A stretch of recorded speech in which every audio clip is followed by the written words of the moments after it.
Daily, weekly और monthly राशिफल के साथ साथ ज्योतिष, वास्तु, मंत्र आदि से जुड़ी वीडियोस रेगुलरली पाने के लिए चैनल को अभी सब्सक्राइब कीजिए और बेल नोटिफिकेशन पे भी क्लिक कीजिए ताकि नई वीडियो की नोटिफिकेशन आपको समय पर मिल जाए।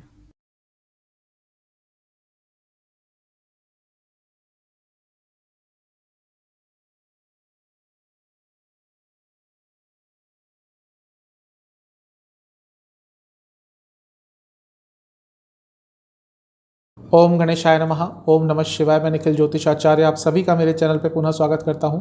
आशा करता हूं आप सभी स्वस्थ होंगे। महादेव की कृपा आप सभी पर सदैव बनी रहे। यह वीडियो कुंभ यानी कि एक्वेरियस के लिए बहुत महत्वपूर्ण वीडियो है, क्योंकि इस वीडियो में साल के अंतिम 3 महीने यानी कि अक्टूबर, नवंबर, दिसंबर, जो लास्ट क्वार्टर है 2022 का, वो आपके लिए कैसा जाएगा, ग्रहों की स्थिति में क्या क्या बदलाव होगा, उस बदलाव से आपके जीवन पे कैसे प्रभाव पड़ता है, इन सब चीज़ों पे चर्चा करेंगे। 10 ऐसी गलतियां भी बताऊंगा जो आपने अवॉइड करनी है। यदि वह गलतियां आपने करी तो आप पर नकारात्मक प्रभाव पड़ेगा। और इसके साथ ही कुछ उपाय भी बताऊंगा वीडियो के अंत में, जिसके करने से आपके जीवन में सकारात्मकता बढ़ जाएगी। तो आइए शुरू करते हैं कुंभ यानी कि एक्वेरियस के लिए अक्टूबर, नवंबर, दिसंबर के राशिफल का। कुंभ की बात कर रहे हैं तो शुरुआत शनि महाराज से करेंगे, उनके लग्न के स्वामी, राशि के स्वामी से। 12वें भाव में स्थापित रहेंगे शनि महाराज इन तीनों महीने, तो विपरीत राजयोग बनेगा। और मैं कई बार बता चुका हूं कि आज के जीवन में विपरीत राजयोग बहुत ही महत्वपूर्ण होता है। यहाँ से बैठकर यानी कि 12वें स्थान से बैठकर शनि महाराज सेकंड हाउस को देखेंगे, दूसरे घर को देखेंगे। जब भी लग्न के स्वामी का दूसरे भाव से कुछ भी योग होता है तो पैसा तो आता है। तो धन के संबंध में कह सकते हैं कि धन योग बन रहा है, लेकिन क्योंकि 12वें स्थान में है तो आपके खर्चे भी बढ़ेंगे, क्योंकि लग्न के स्वामी है 12वें में बैठे हैं, तो आपकी सेहत भी थोड़ी खराब हो सकती है। लेकिन जो भी है, जीवन में बहुत बदलाव आएंगे 23 अक्टूबर के बाद, क्योंकि वहाँ से शनि महाराज वक्री से मार्गी हो जाएंगे, रेट्रोग्रेड से डायरेक्ट हो जाएंगे।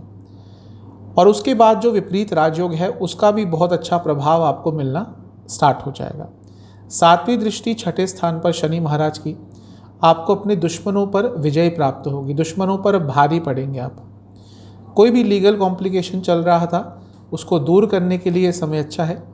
10वीं जो दृष्टि है शनि महाराज की वो रहेगी 9th हाउस में, यानी कि भाग्य का साथ भी आपको अवश्य प्राप्त होगा, क्योंकि शनि महाराज 12वें घर में है। तो जो लोग देश से बाहर जाना चाहते थे, वो काम के लिए हो, इमिग्रेशन के लिए हो, सेटलमेंट के लिए हो, उनके लिए अच्छा समय है। सूर्य महाराज की तरफ चलते हैं। 16 अक्टूबर तक रहेंगे 8वें स्थान में। तो ये जो समय है वो थोड़ा सा प्रॉब्लमेटिक हो सकता है, स्पेशली मैरिड लाइफ के लिए, क्योंकि सप्तम के स्वामी अष्टम में जा रहे हैं तो अनिश्चितता आएगी। लेकिन जो लोग बिजनेस करते हैं उनको प्रॉफिट हो सकता है। 16 अक्टूबर से 16 नवंबर सूर्य महाराज रहेंगे आपके 9th हाउस में। ये समय थोड़ा अच्छा है। मैरिज में भी जो प्रॉब्लम्स आ रही थी वो दूर हो सकती हैं, क्योंकि एक केंद्र के स्वामी दूसरे त्रिकोण में चले गए। तो ये राजयोग है। मैरिज में प्रॉब्लम्स आ रही थी, दूर होंगी। बिजनेस के लिए तो अच्छा समय है ही, लेकिन हाँ, जो लोग जॉब करते हैं उनके अपने बॉसेस के साथ थोड़े वाद विवाद हो सकते हैं।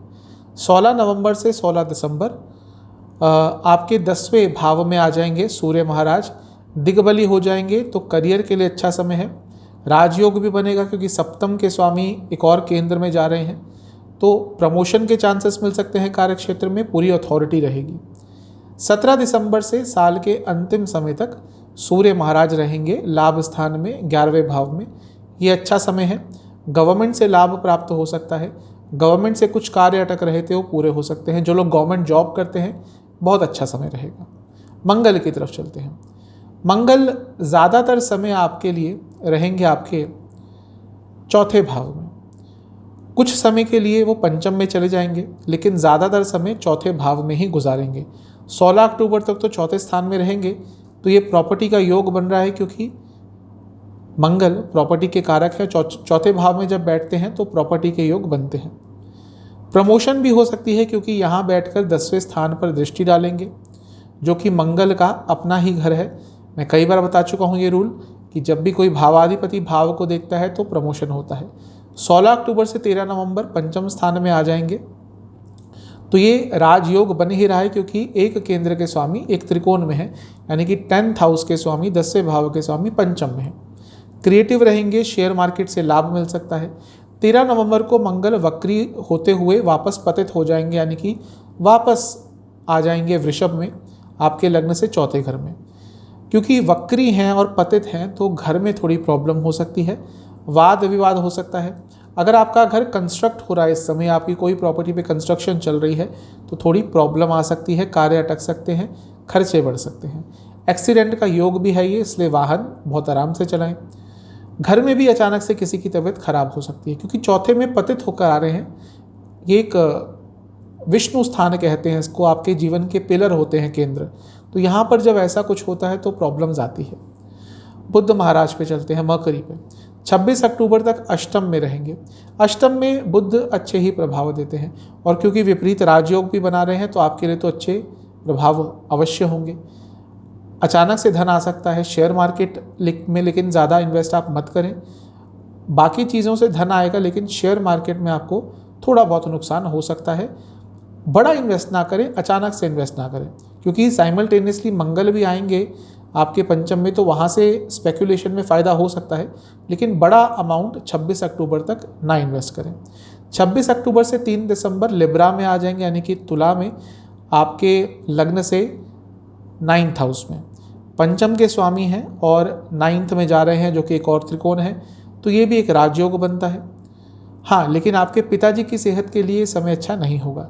धार्मिक यात्राएं कर सकते हैं, भाई बहन से अनबन आपकी हो सकती है। 3 दिसंबर से साल के अंत तक बुध रहेंगे आपके 10वें स्थान में, क्योंकि एक त्रिकोण के स्वामी हैं बुध ऑलरेडी। जब 10वें स्थान में जाएंगे तो अच्छे ही योग आपके लिए होंगे, राजयोग बनता है, अच्छा समय है, प्रमोशन के चांसेस मिल सकते हैं, स्पेशली यदि आईटी फील्ड में है तो। शुक्र की तरफ चलते हैं, यानी कि वीनस की तरफ। 16 अक्टूबर तक अष्टम में रहेंगे, 8वें घर में। यहाँ भाग्य का साथ नहीं मिलेगा, क्योंकि आपके लिए भाग्य स्थान के स्वामी हैं। 16 अक्टूबर से 11 नवंबर 9th में आ जाएंगे, भाग्य स्थान में आ जाएंगे। यहाँ से भाग्य उज्जवल होगा, जो कार्य अटक रहे थे वो पूरे होंगे, क्योंकि आपके लिए योग कारक हैं, शुभ ग्रह हैं। जब इससे पहले अष्टम में रहेंगे तो थोड़ी प्रॉब्लम आएगी, लेकिन 16 अक्टूबर से 11 नवंबर 9th हाउस में अच्छे प्रभाव प्राप्त होंगे, क्योंकि उनका दूसरा स्थान 4th हाउस है, यानी कि चौथा घर। तो ये समय होगा जब प्रॉपर्टी भी आप बना सकते हैं। 11 नवंबर से 5 दिसंबर वृश्चिक में आ जाएंगे, यानी कि आपके 10th हाउस में। नवम भाव के स्वामी 10वें स्थान में, भाग्य स्थान के स्वामी कर्म स्थान में। कर्म धर्माधिपति योग बन रहा है, योग कारक भी हैं, 2 बहुत अच्छे योग बन रहे हैं, यानी कि करियर में ग्रोथ के लिए बहुत क्रूशियल समय रहेगा।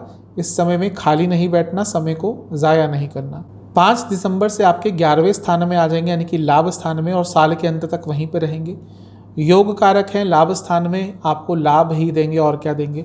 शुक्र हैं, लग्जरियस चीज़ों के लिए, भौतिक जीवन के लिए सबसे महत्वपूर्ण ग्रहों में से एक है। तो जब लाभ स्थान में आएंगे तो कई इच्छाएं पूरी होंगी। 9वें भाव के स्वामी हैं, यानी कि इच्छाएं पूरी करने में भाग्य का साथ मिलेगा। और चौथे भाव के भी स्वामी हैं, यानी कि प्रॉपर्टी से जुड़े वाद विवाद भी दूर हो सकते हैं, स्पेशली एंसेस्ट्रल प्रॉपर्टी से। चलते हैं बृहस्पति की तरफ। आपके लिए धन कारक हैं, क्योंकि दूसरे भाव के 11वें भाव के स्वामी हैं और धन स्थान में ही बैठे हैं, पैसा आएगा। 23 नवंबर के बाद ज़्यादा पैसा आएगा, तब तक थोड़ा रुक रुक कर, थोड़ी रुकावट के साथ, थोड़े विघ्नों के साथ आएगा, क्योंकि तब तक बृहस्पति वक्री रहेंगे। उसके बाद मार्गी हो जाएंगे, चीज़ों में सुधार आएगा, स्पेशली फाइनेंशियल। दूसरे भाव के स्वामी हैं, 8वें को देख रहे हैं, अचानक से धन लाभ होगा। नवी दृष्टि जो है बृहस्पति की, वो कार्य क्षेत्र पे रहेगी, कार्य स्थान पर रहेगी, 10वें घर में, यानी कि जॉब चेंज के योग बन सकते हैं, प्रमोशन, सैलरी इंक्रीज, हर चीज़ के लिए अच्छा समय है। अर्थ त्रिकोण में बैठे हुए हैं बृहस्पति, तो आपके लिए अच्छा रहेगा। पैसे के लिए, करियर में प्रमोशन के लिए बहुत अच्छा समय है। लेकिन हाँ, वाणी पर कंट्रोल रखिएगा, स्पेशली 23 नवंबर तक, जब तक वक्री हैं। एक चीज़ है कि थोड़ा अपने ऊपर कंट्रोल आपको रखना पड़ेगा, स्पेशली जब पैसों की बात आती है, वो खर्चे की बात हो या इन्वेस्टमेंट की बात हो, क्योंकि दूसरे स्थान में नवंबर के अंत तक वक्री रहेंगे। जहाँ तक राहु महाराज की बात है, तीसरे स्थान में रहेंगे आपके लिए। तीसरा स्थान उनके लिए अच्छा होता है, 3, 6, 10, 11 इसमें यूजुअली अच्छे ही प्रभाव देते हैं। हिम्मत रहेगी, साहस रहेगा, लेकिन कभी कभी राहु ये साहस जो है वो ओवर कॉन्फिडेंस की तरफ भी ले जाते हैं, वहाँ से बचिएगा। जहाँ तक केतु महाराज की बात है, वो आपके लिए 9th हाउस में बैठेंगे। अब ये एक चीज़ है जो थोड़ा सा आपके लिए नेगेटिव हो सकती है। ऐसा क्यों? क्योंकि जब भाग्य स्थान में केतु बैठते हैं तो कभी कभी कार्य अटकाने लग जाते हैं। जहाँ भी केतु बैठते हैं वहाँ के जो कारकत्व हैं अच्छे, कभी कभी उन पर नेगेटिव प्रभाव डालते हैं। और ऐसा ही शायद आपके साथ हो। क्रूशियल जगहों पर आपको भाग्य का साथ नहीं मिलेगा और ये आपके लिए प्रॉब्लम क्रिएट करेगा। आपके पिताजी की सेहत भी थोड़ी सी बिगड़ सकती है इस समय में। जहाँ तक ओवरऑल सेहत की बात है, आपको लिवर की प्रॉब्लम, आँखों की प्रॉब्लम, डायबिटीज़ और डाइजेस्टिव डिसऑर्डर्स तंग कर सकते हैं। अब ऐसी 10 गलतियाँ जिनको आपने अवॉइड करना है। सबसे पहला, इन्वेस्ट मत कीजिएगा नवंबर के अंतिम भाग तक, जब तक बृहस्पति वक्री से मार्गी नहीं हो जाते। दूसरा, कोई कॉम्प्रोमाइज़ की सिचुएशन किसी केस में बनती है, लीगल केस में, स्पेशली प्रॉपर्टी रिलेटेड मैटर्स में, तो कॉम्प्रोमाइज़ कर लीजिएगा यदि ज़्यादा नुकसान नहीं हो रहा तो, क्योंकि अदरवाइज़ चीज़ें खिंचती जाएंगी। खर्चा, क्योंकि लग्न के स्वामी 12वें में है, खर्चे तो बढ़ेंगे और सेहत पर भी खर्चा होगा। तो खर्चों पर जितना नियंत्रण रख सकते हैं उतना कीजिएगा। फिजूल खर्ची से आपको बचना है। पार्टनरशिप मत स्टार्ट कीजिएगा कोई भी, क्योंकि स्पेशली 13 नवंबर के बाद, क्योंकि वहाँ से मंगल वक्री होकर सप्तम को देखेंगे, गलत पार्टनर मिल सकते हैं। क्योंकि मंगल की दृष्टि रहेगी 10वें स्थान पर और जब वक्री हो जाएंगे तो थोड़ा और एग्रेसिव हो जाते हैं। तो कार्य क्षेत्र में एग्रेशन रहेगी 13 नवंबर के बाद और वो गलत आप पर प्रभाव डाल सकती है, कोई ना कोई प्रॉब्लम क्रिएट कर सकती है। कोई भी बड़ा डॉक्यूमेंट साइन मत कीजिएगा 26 अक्टूबर तक, जब तक बुध अष्टम स्थान में है, स्पेशली वो गवर्नमेंट से संबंधित कोई डॉक्यूमेंट हो तो। कोई भी अपशब्द, बुरे शब्द किसी भी धर्म के प्रति मत कीजिएगा। वैसे कभी भी नहीं कहने चाहिए, लेकिन इस समय स्पेशली मत बोलिएगा नवंबर के अंत तक, वरना वो चीज़ आप पर ही भारी पड़ेगी। 16 अक्टूबर से 16 नवंबर तक का जो समय है, ये आपके पेरेंट्स की हेल्थ के लिए बुरा हो सकता है, स्पेशली आपके फादर की। थोड़ा सा ध्यान दीजिएगा उनका। अपनी वाणी पर बहुत कंट्रोल रखना पड़ेगा, क्योंकि बृहस्पति वक्री हैं और शनि महाराज की एस्पेक्ट भी रहेगी।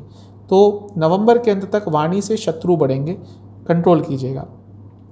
अपने दुश्मन ना बढ़ाएं, क्योंकि 6ठा स्थान भी एक्टिवेटेड रहेगा, वहाँ पर भी बृहस्पति और शनि देव की दृष्टि है।